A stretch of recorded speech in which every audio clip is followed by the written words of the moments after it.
3 to 3.5 miles an hour is a moderate pace. I can accomplish that more easily if everything is organized in modules. You divide 18 by 3 and it will take about 6 hours to walk home. Welcome to Alta Survival. My name is Mike, and this is part 5 of our series that has been building up to this final step of how to build a modular Get Home Bag. Throughout the latter part of this video, I'm going to tell you how to access a downloadable checklist and a resource guide for the Get Home Bag. In addition to that, I'll give you 10 bonus tips for getting home safely during a disaster event. Don't go anywhere just yet. This video is packed with resources that you may have never thought about before. In fact, I bet you not only watched this to the end, my bet is that you watched it at least twice. And the second time you fill up the downloadable checklist with notes of ideas to improve your Get Home Bag. In this video, I'm going to talk to you about a few different things that you won't want to miss. You might as well start taking notes right now. In fact, write this down. This is what you're going to learn today. How to make your Get Home Bag modular and adjustable. Why I don't use the 5 C's and the 10 C's of survival. If you do use the 5 C's, does it really apply to the Get Home Bag? What criteria should you use for distance when planning your Get Home strategy? And how to pack a Get Home Bag for your kids so that they love you for it. Go ahead, hit pause while you grab some popcorn and join me as I take on the challenge of packing the ultimate modular Get Home Bag. The question I used to struggle with when it came to my Get Home Bag was, can I be prepared enough to travel light when I need to, but still be prepared for a long-range trek home if necessary? I hope we never have a reason to use the Get Home Bag, but I rest easier knowing that my family and I are ready if we do. A Get Home Bag is an essential tool for personal preparedness in uncertain situations. A modular Get Home Bag is designed to be a versatile and adaptable kit that helps you stay prepared to react in an unexpected or emergency situation and get home safely to your loved ones. The idea is to create a bag that's tailored to your specific needs so you can travel light while still being prepared for almost anything that comes your way. In order to accomplish that, my setup is to have everything that I may need, analyze my situation, and then have the ability very quickly to take only what I need and the rest stays in my vehicle. I can accomplish that more easily if everything is organized in modules. It's a lot like the process I use to organize my EDC gear with the 4 levels of EDC. Here's a card to that video if you need it. When it comes to building a Get Home Bag, one of the biggest challenges is finding the balance between being prepared and staying lightweight. I don't want to be lugging around a heavy pack full of gear that I won't use, but at the same time, I want to be confident that I've got all the essentials covered. I'll give you 3 ways that you can keep yourself in check as you're building your Get Home Bag. I'll give you the overall concept now, and then we'll go more in depth. First is that they often focus too much on the what ifs and then end up packing gear for every possible scenario, which can lead you to a bloated and impractical kit. I've been guilty of that myself. Then number 2, there's the challenge of adapting to different environments and different situations. What works for one scenario might not work for another. And 3, there's the issue of staying organized and keeping your gear accessible so that it's easy to use. When you're trying to stay prepared while traveling light, every ounce counts, and every item needs to earn its place in your bag. It's not just about packing the right gear, but it's about packing it in a way that makes sense for your specific needs and goals. I'm going to show you how to do that. It's easy to get caught up in the latest and greatest gear, but at the end of the day, it's not about the gear itself. It's about what you can do with it in a real-world situation. The key to building a successful Get Home Bag is to focus on the essentials, the things that will genuinely help you survive and thrive in a crisis. Listen, I don't want to fault anyone for finding a way to remember the essential elements of survival, but I'm just not smart enough to learn a special code and then remember that code for the essential elements of survival. I'd rather just learn the 10 elements. Have you ever noticed that only 2 of the 10 essentials actually start with a C? Cordage and compass. For me, these essentials can be simplified into three main categories: survival, navigation and communication, and personal safety. The original 10 essentials list was assembled in the 1930s by a group of climbers and mountaineering professionals to help people be prepared for emergency situations in the outdoors. Back then, the list included water, a map, a compass, sunglasses and sunscreen, extra clothing, a flashlight, first aid supplies, matches, emergency shelter, a knife, and extra food. The original 10 essentials. They were created for surviving in the backcountry. Then we have the 10 C's of survival, and these also have a purpose. Their focus is survival in the wilderness. As you can see at the bottom of this list, the 10 C's doesn't include food, sun protection, and a flashlight, which the original 10 essentials list does include.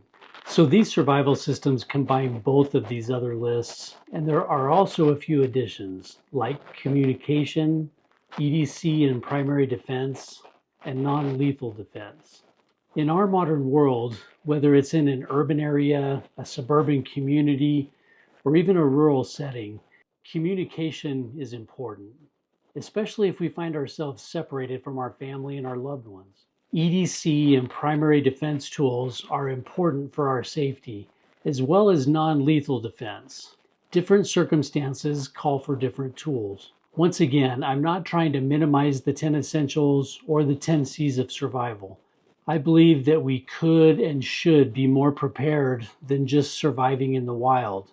When we're prepared outside of the safety of our homes, we not only can survive, but we can also thrive in many circumstances. I believe that these survival systems, organized into specific categories, will help us to have a better understanding of what it means to be prepared. Over the years, this list has evolved into systems rather than just individual items. This is what they are for me. Let's start with survival. This is where you'll find gear that helps you stay alive in the short term. Things like food, water, fire, and shelter. I refer to these as the core four. After I outline this for you, we're going to go through the whole bag. For my Modular Get Home Bag, I've included a few high-calorie energy bars, a water filter and purification tablets, EDC tools that include fire starting, and a lightweight tarp shelter.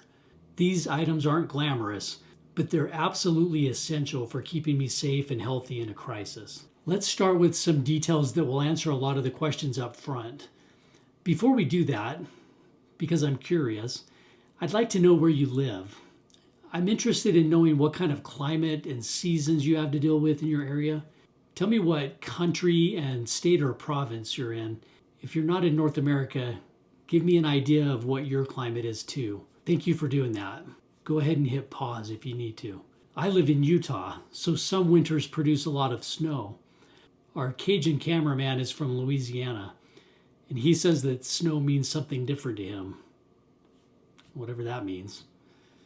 Let's revisit how we classified a short-range trek and a long-range trek in our previous video. What you take will be determined largely by the distance that you need to travel to get home. So using a map, estimate how far you are from your target location. It would take you about an hour to walk 3 miles. 10 to 15 miles is about 3 to 5 hours of walking. The average walking speed is generally considered to be 3 miles per hour. Let me provide some information for you so that you can be comfortable with using this number in making your calculations. I think of it like this. On the low end of the spectrum, a leisurely evening walk might be 2 miles per hour. 3 to 3.5 miles an hour is a moderate pace, fast but comfortable. Speed up to 4 miles per hour and people will notice that you're in a hurry. 5 miles per hour is you speed walking through the airport, about to miss your connecting flight. At this point, you're practically running. Age and fitness will have an impact on your pace. You may be able to keep a fast pace for a while, but it's probably best to figure on 3 miles per hour. Let's say you work exactly 18 miles from home.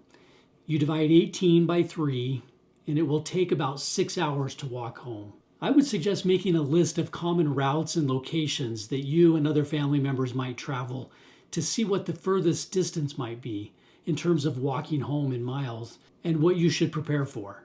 Because if you do it ahead of time, it'll save you the time of measuring the twists and turns of neighborhood streets that you might be walking through. This is going to sound like elementary math word problems, but let's just say that the average man is able to walk 8 to 10 hours a day. At a 3-mile-an-hour pace, he can walk between 24 and 30 miles in a day. It does sound like a word problem from school, doesn't it? Some people may be able to push through and complete 50 or 60 miles rather than stopping to sleep, but not everyone can do that. That's why I like a modular kit.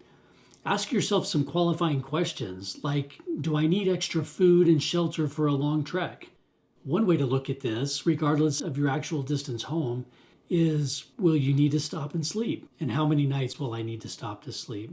Why does that matter? Well, one reason is the amount of food I need to carry. The other reason is I have several sleep systems and shelter options to choose from, depending on the length of the trek and the weather conditions. Let's look at the specifics of these first 4 systems, and then we'll talk about the bag that I've decided to use for my Get Home bag. Actually, here's a sneak peek. This is the Baja 40 by Alps Mountaineering. After we go through all of the items, we'll go ahead and load up the bag. The first system under survival is hydration. For a short range trek of less than 1 day, I have option 1. 2 bottles of water, a 24-ounce Grail GeoPress. The Grail GeoPress has a built-in water filter.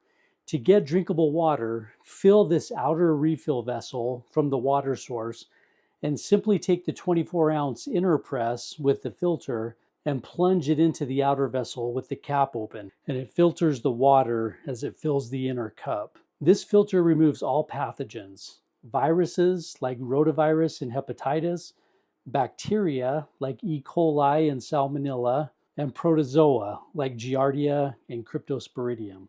If you're taking water from a muddy source or there's debris in the water, I'd recommend using a bandana or a similar cloth and first pour the water through the bandana to separate the debris and dirt. This will extend the life of your filter.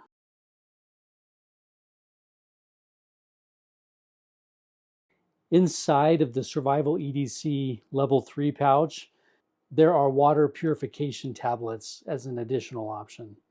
Option 2, a Nalgene bottle and a Sawyer mini filter. If I need more water, I'll fill up an empty bottle in a nearby stream, screw on the Sawyer mini, and squeeze the dirty water into the Nalgene bottle. This is the Sawyer mini filter. This is good for 100,000 gallons of filtration. Attach the filter directly to a water bottle or this squeeze bag. Then you can drink directly from this or transfer it to another container. It comes with a straw and a cleaning plunger to backflow rinse the filter. Option 3 is all of the above. If I have other people with me, or if I want to have a backup filter, I'll take them both. So 2 is 1, right? Along with the water, I keep several types of hydration mixes in here for a couple of reasons. One, to mask the taste of the water.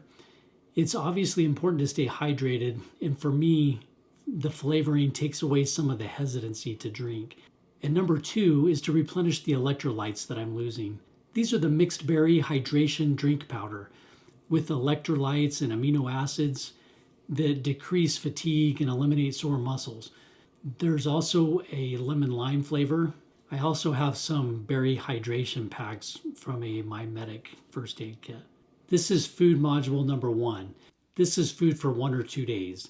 I could stretch it into more if I needed to. This is labeled 3,600 calories. If my target is 2,000 calories a day, it's just under 2 full days worth of food.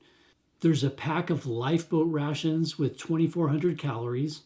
Since these last for 5 years, I can store these for a long time without having to rotate them as often. These Nick sticks are fantastic. So far, I've had no problem rotating these. I gave up trying to not eat these a while back. I now keep the beef sticks and spicy beef sticks in my truck for my go-to snack. These are from grass-fed beef. They were nice enough to send me a sampling of their other flavors to try. They also have chicken, turkey, and venison, and some spicy options in those too. These New Millennium energy bars are like the ration bars. These bars are also good for 5 years. If you like the graham cracker taste of the lifeboat rations, these have a similar texture and taste, but they have an added fruit flavor. They really are very similar to a graham cracker crust of a pie. I also have some hard candies in here. These are Werther's Originals. The food you put in here can be anything that you can eat on the go. It can even be granola bars, nuts, or crackers. Just know when and how often to replace them so that they're edible when you need them. This is a modular kit, right? So I do have more food for a long-range trek situation. How do I know if I need to take more food? I'll calculate how many miles I need to travel and how long it'll take me. Food option number 2 is an additional 4,000 calories, and the same with food option 3, an additional 4,000 calories. If I know I'm going to be home the same day, I take the first module and leave the rest behind.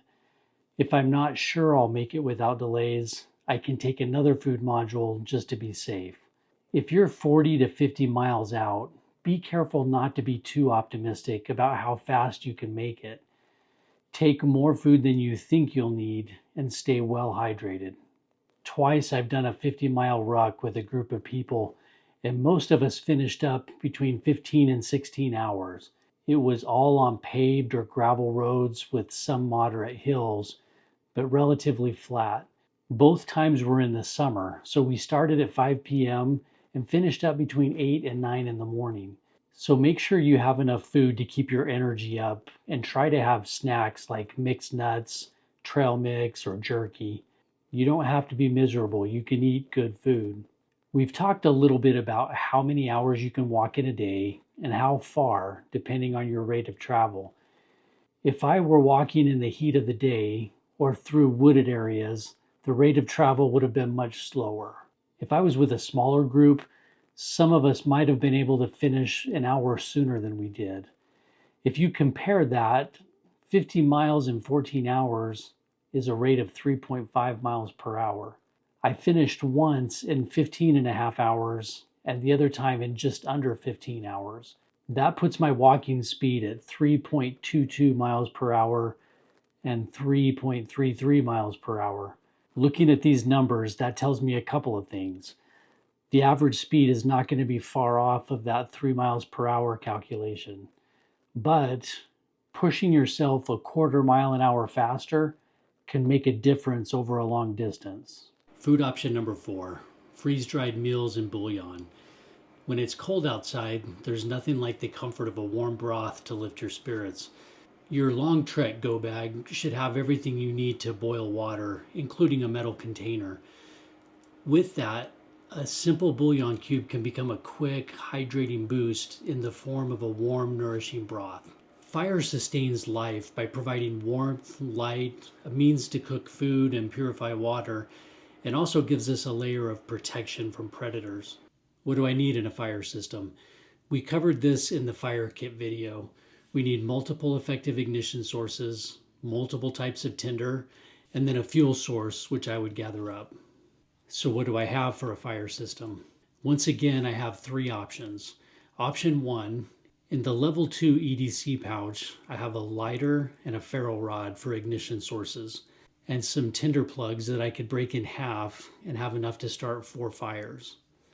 Option 2, in the level 3 EDC survival pouch, I also have a lighter and a ferro rod, plus waterproof matches for my ignition sources. For tinder, I have more tinder plugs, Instafire fire rope, and I could even use duct tape for tinder. Option 3 is my Alta survival fire kit. With this, I could literally start a fire every day for a year. I have 2 lighters, a ferro rod, a magnesium block, and matches. That's 5 ignition sources. For tinder, I have a large chunk of fat wood, tinder plugs, Instafire granules, and duct tape.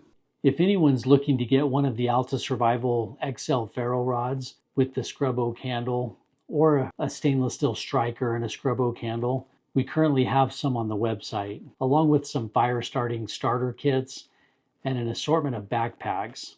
Check those out at altasurvival.com. For shelter, my first option is mostly just with me as a precaution.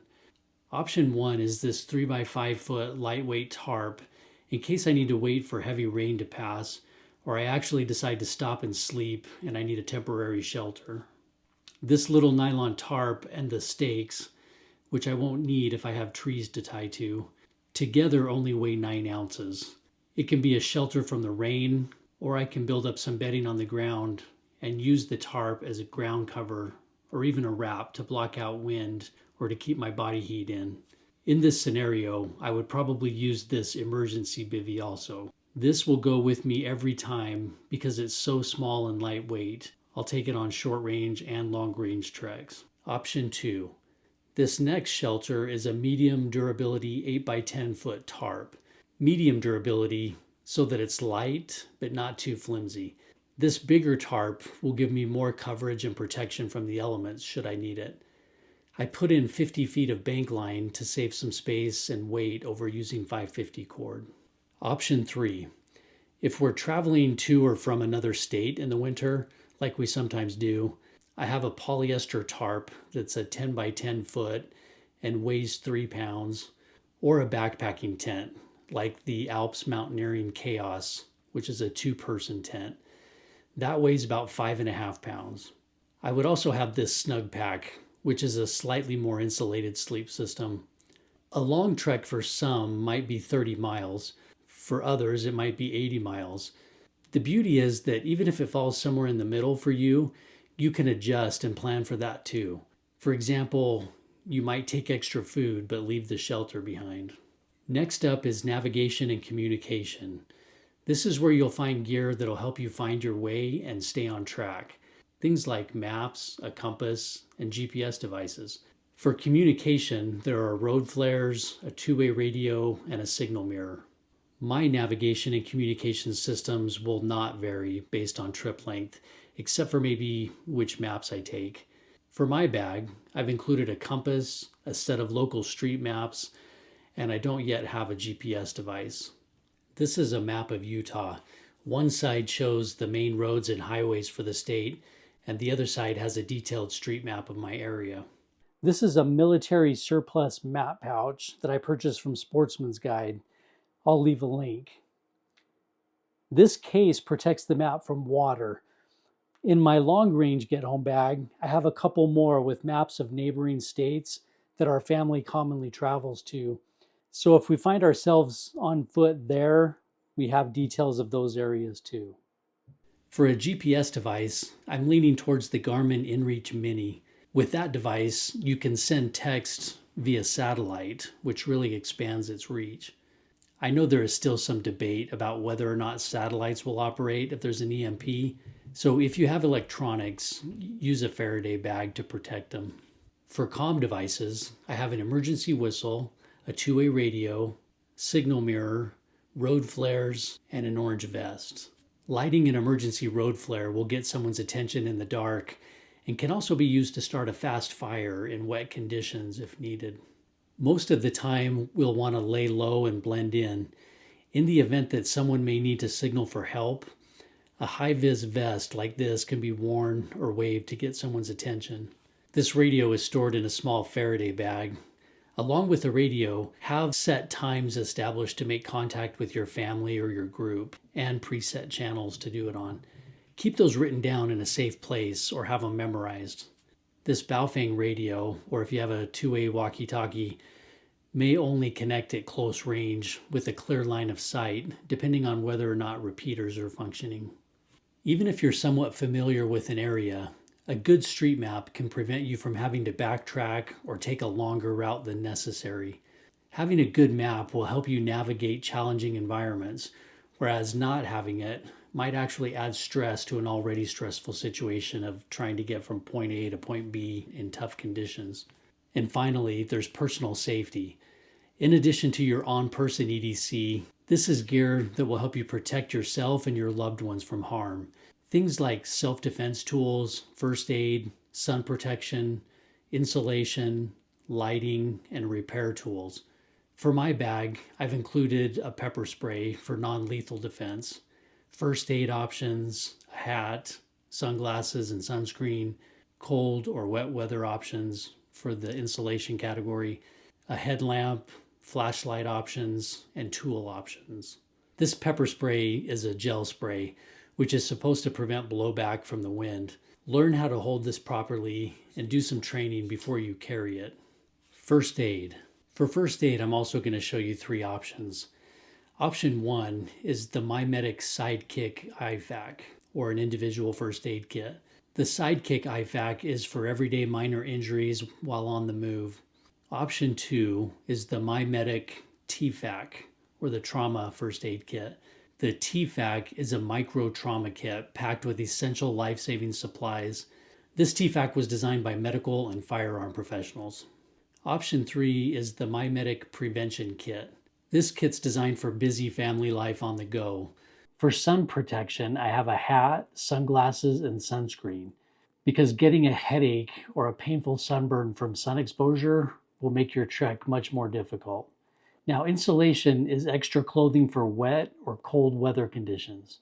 In this insulation pouch, I have a hat and a beanie, 2 pair of socks, a hoodie, extra sunglasses, and an emergency poncho, in addition to my military style poncho.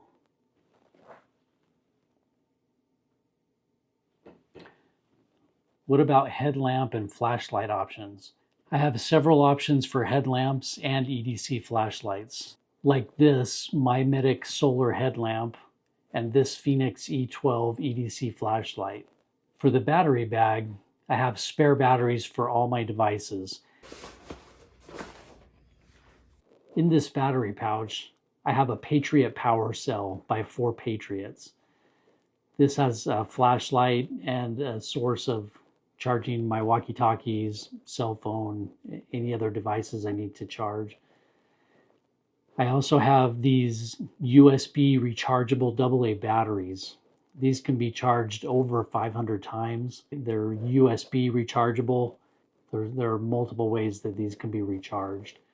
I also have CR123s, AA batteries, AAA, batteries for red dot sights, watch replacement batteries, etc. Okay, let's talk about tools for a minute. The further you are from home, your chances of needing tools will increase, but that doesn't mean you need to take everything. Consider potential obstacles in your route and then decide. Again, your options are EDC level 2, EDC level 3, or EDC level 4 survival tools. So how do I balance weight and preparedness in my Get Home bag? For me, it's about prioritizing the essentials and not getting too attached to unnecessary gear. Sometimes you just have to pull everything together, load your bag, and then weigh it before you have enough incentive to back off on some of your list. Another option is I can find items to serve multiple purposes and can be adapted to different situations. That would be, for example, using my multi-tool for everything from cutting kindling to repairing gear at a fraction of the weight of carrying separate tools for each task. It's not likely that I'd talk myself into that particular option, but that's the concept of multiple use items. It won't do everything well, but added weight has its cost too. Make that judgment call for yourself and with family members well in advance and decide what you're willing to carry. This next part is how I load my bag. But before I do that, this item here brought to mind a question that's worth thinking about. This is a small ghillie cover from an assault pack. I decided against keeping it in my Get Home bag simply because of space. But before I ask you the question, here's the scenario. Let's say you hear some commotion in the distance.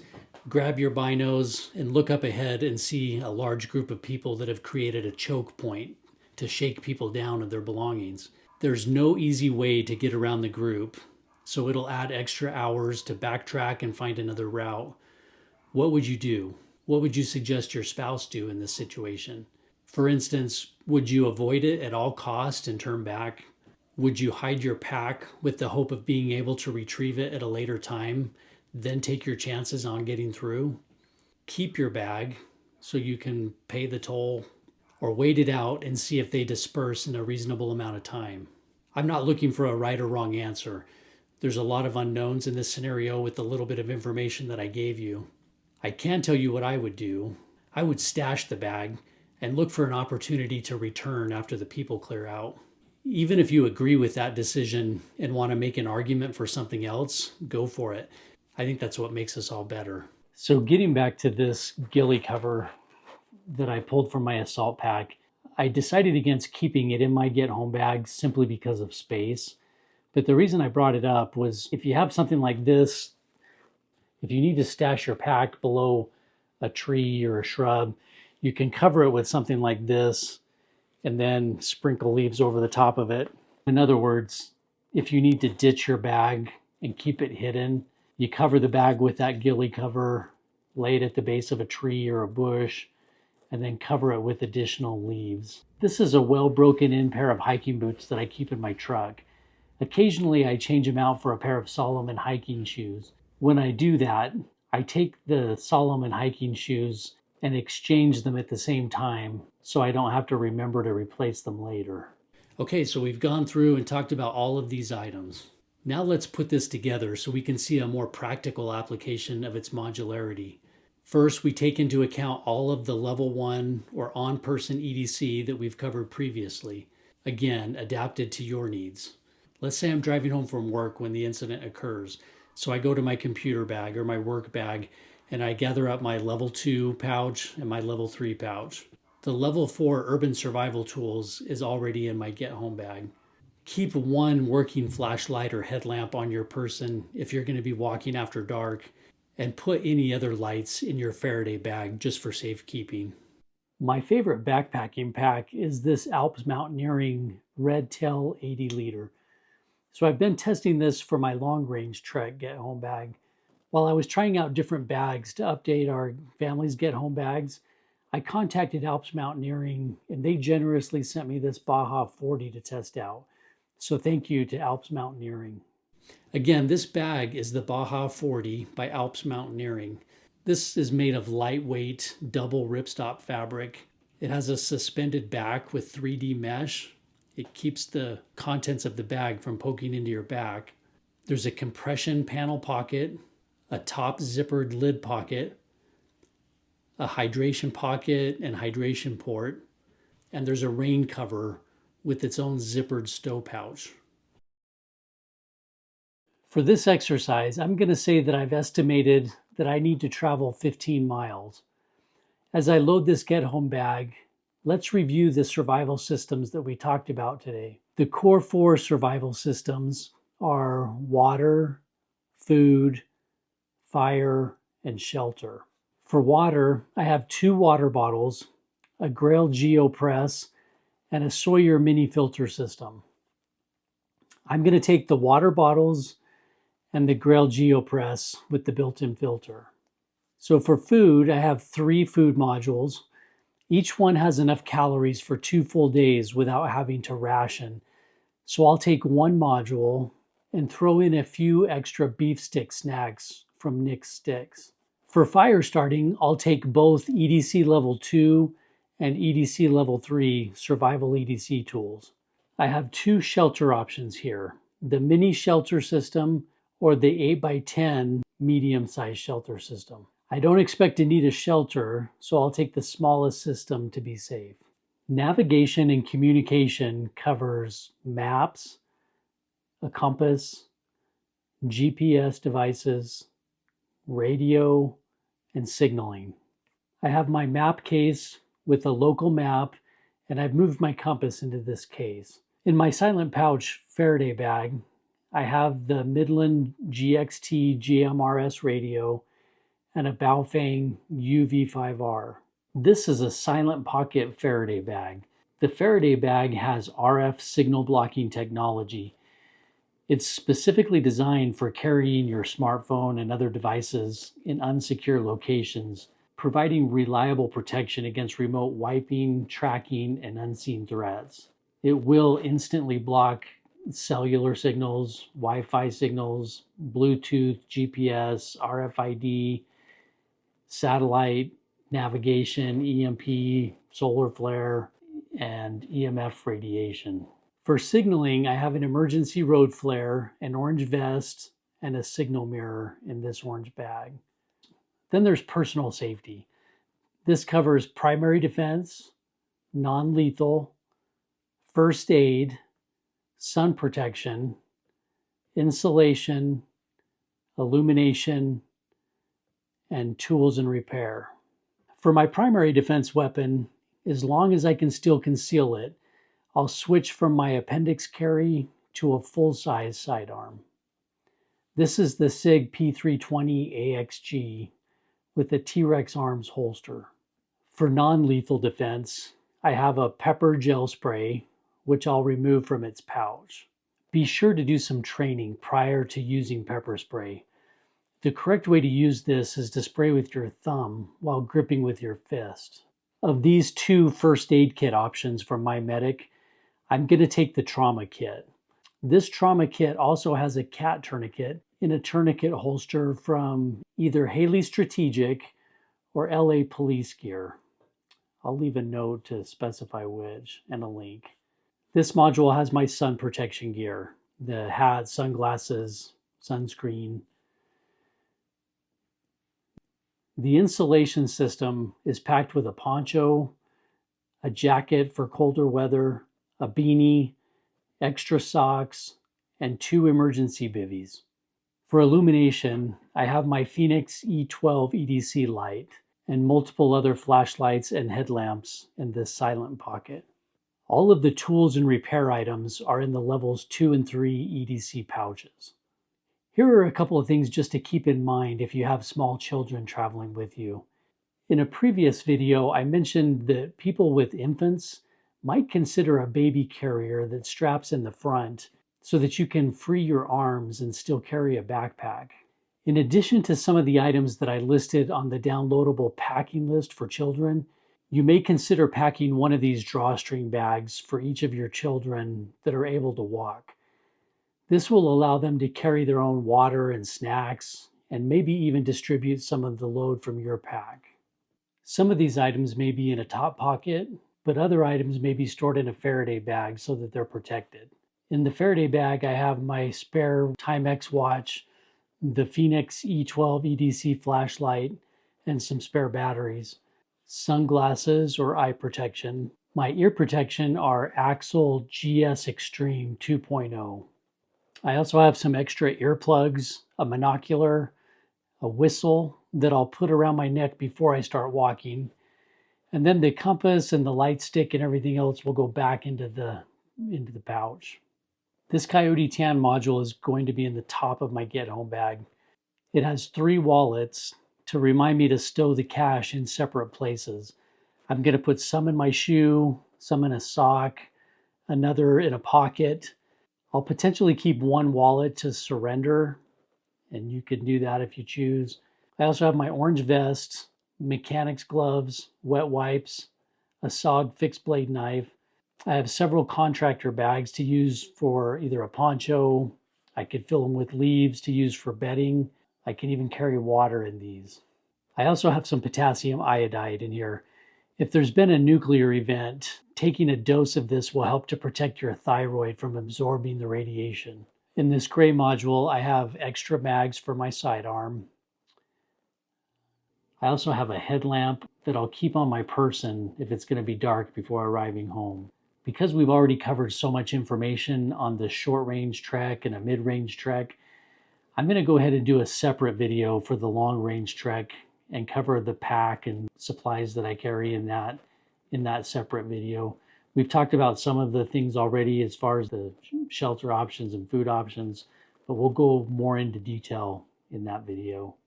I know a lot of you have experience with assembling your Get Home bag.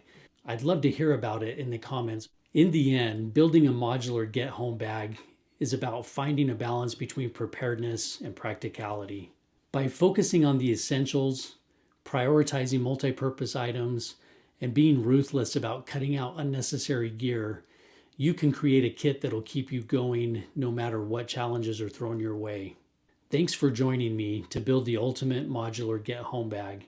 If you're new here, Be sure to check out our other videos in this Get Home Bag series. We've got a ton of content that'll help you stay safe and thrive in any situation. Okay, here are the 10 bonus tips for getting home safely after an emergency event. Number 1, if you're hurting at the start of this trek, it won't get better. So just get home as fast as possible. Delaying is not going to help you feel any better. Number 2, if you have a fanny pack, a sling bag, or a dump pouch on your belt, keep some things in it like snacks, tools, and a lighter. These are things that you may need if you get separated from your bag. Number 3, whether you're by yourself or you have children with you, have a bag of trail mix or snacks of some kind.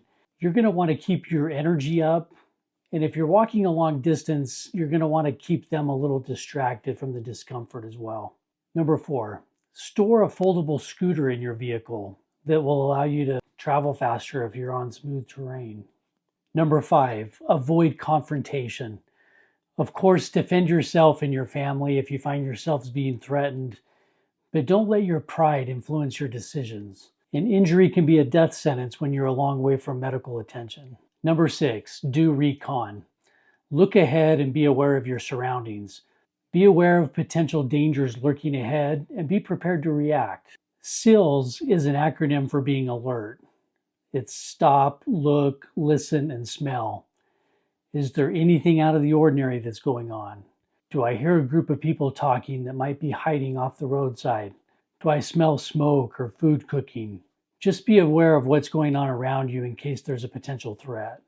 Number 7, avoid appearing as a threat to anybody that you come in contact with.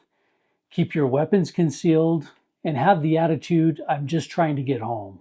Number 8, whenever possible, stash your belongings before you approach a group. Like we talked about, stash your bag behind a bush or a tree, then when it's clear, return and retrieve it. Number 9, no matter where you are or where you're going, keep an eye out and be alert. Always know where your next point of cover is.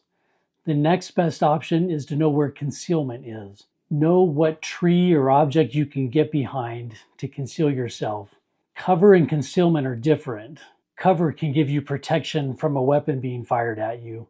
Concealment will only temporarily hide your location and won't protect you from incoming fire. Number 10, information may change rapidly after a disaster, so continue to listen for updates on your emergency radio. So there are the 10 bonus items. Most importantly, be aware of your surroundings and remember that your goal is to get home as fast as possible. For staying with me all the way to the end, here's what you need to do to access your free downloadable Get Home Bag checklist and a guide to assembling a Get Home Bag for children. Follow this link to access the download. You'll also receive a discount code for purchases at the Alta Survival Store. Be vigilant and stay ready. And check here for additional content.